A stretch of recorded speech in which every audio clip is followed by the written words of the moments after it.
Hello दोस्तों। आज एक कहानी बता रही हूँ हेमा की। हेमा की कहानी उससे पहले एक चीज़ बताती हूँ। एक बार मुझे एक फ्रेंड्स रिक्वेस्ट आई। फ्रेंड्स रिक्वेस्ट जिस व्यक्ति से वो जो भी था या थी, उसका प्रोफ़ाइल फ़ोटो एक क्लिपिंग थी। और क्लिपिंग कैसे, जैसे हम लोग नहीं, कई बार आता है कि भगवान का फ़ोटो है और उस पर से अचानक वो आरती होने लगती है, फूल बरसने लगते हैं।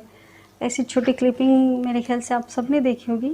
तो ये जो मुझे फ्रेंड्स रिक्वेस्ट आई थी, तो प्रोफ़ाइल फ़ोटो जो क्लिपिंग थी, इसी तरह से मेरा फ़ोटो था। और फ़ोटो में ऐसे फूल गिरते हैं और आरती होने लगती है। मैंने देख के छोड़ दिया, बोली कौन अजीब व्यक्ति है। पहले सोचा था कि ब्लॉक कर दूँ, फिर मैंने नहीं, देख तो लूँ। मैंने फिर अपने हस्बैंड को भी बताया कि इस तरह से आई है, तो बोले रुको थोड़ा देख लो ये कौन व्यक्ति है। बात आई गई हो गई। अब वो फिर से वो हेमा की कहानी बताती हूँ कि हेमा हमारे यहाँ ट्रीटमेंट के लिए आती थी। ब्रेस्ट कैंसर की पेशेंट थी, 26 साल की लड़की थी, सुंदर थी। हाइट 5'4" या 5'5" उसकी हाइट होगी। हेल्थ भी अच्छी, मैंने खाते पीते घर की थी।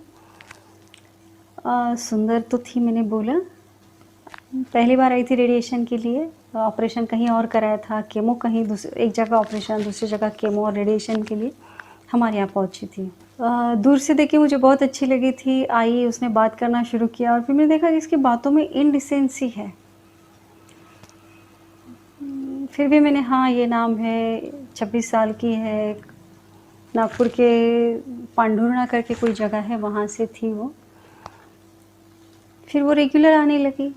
फिर मैंने देखा कि ये जिसको अगाऊ नहीं बोलते हैं, इनडिसेंट तो थी ही अगाऊ थी, ओवर स्मार्ट थी।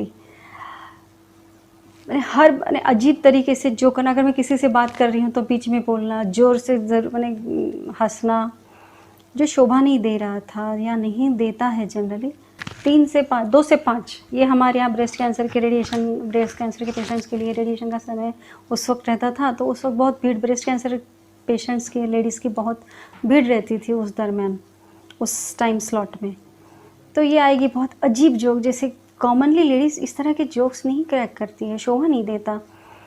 और हेवी ब्रेस्ट थी, उसमें से एक सर्जरी हो गई थी उसकी।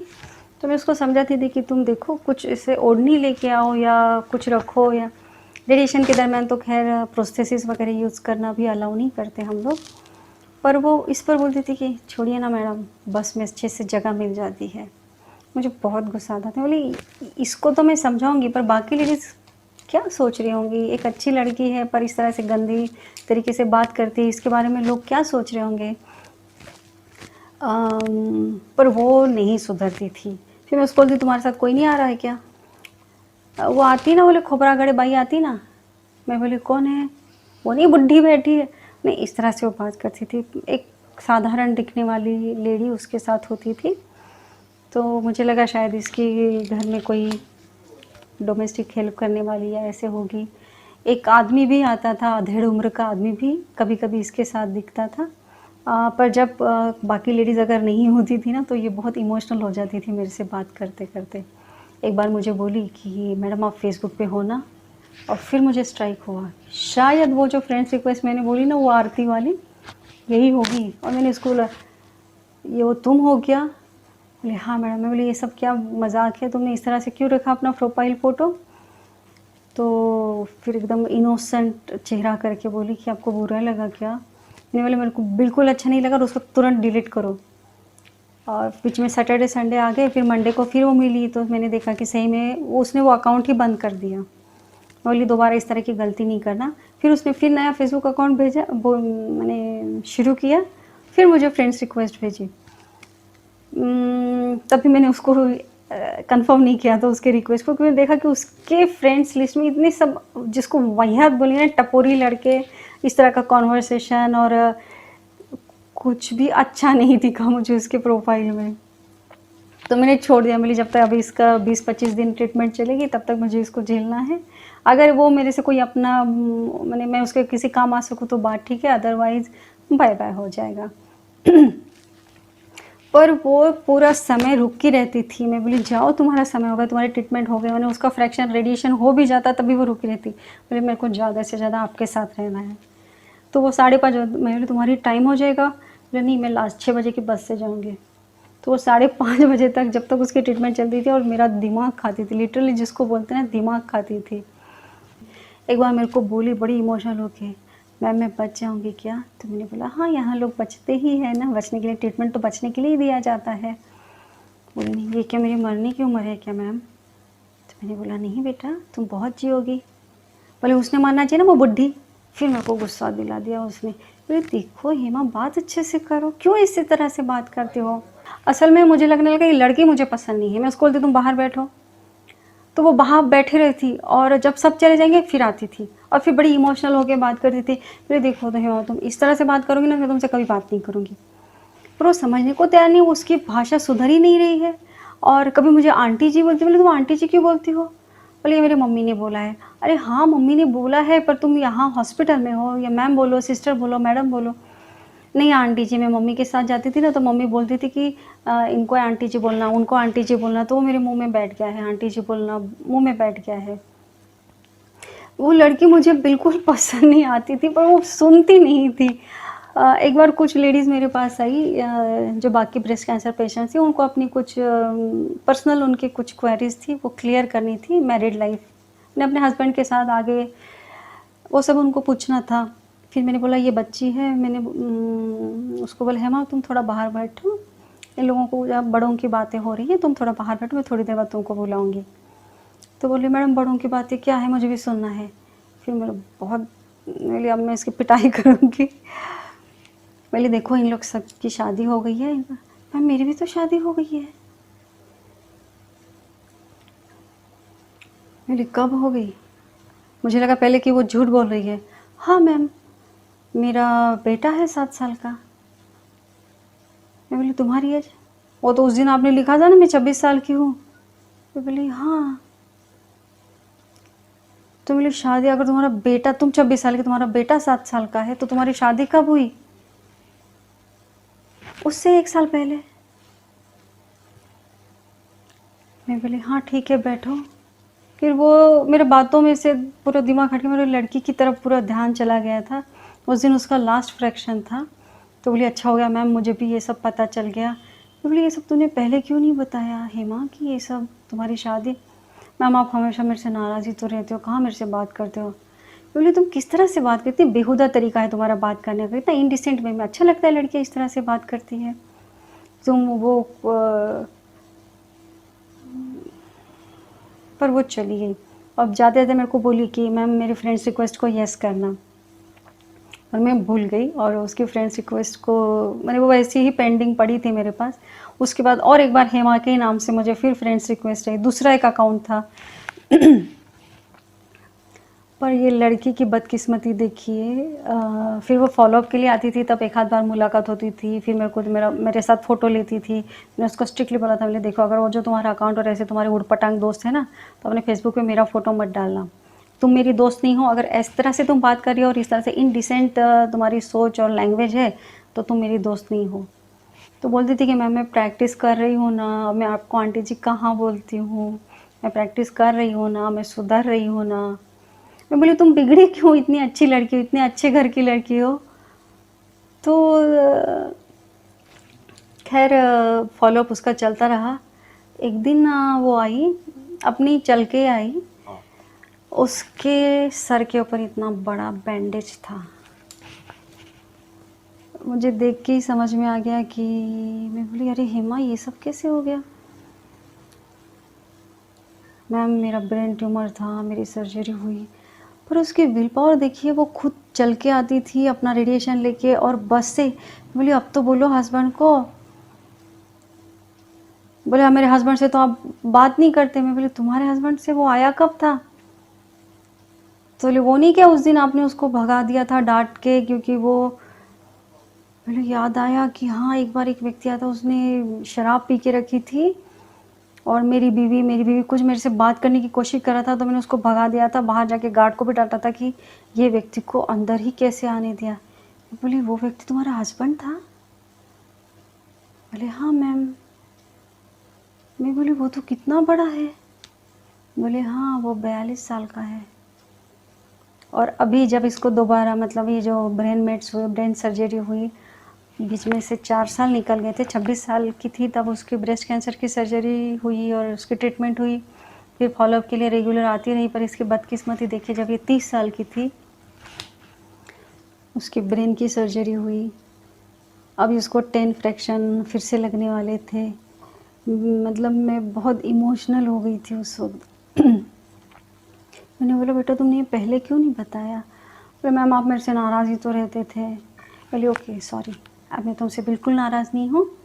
और फिर वो जब 10 फ्रैक्शन वो रोज़ 10 दिन आती रही और अपनी कहानी मुझे बताती रही।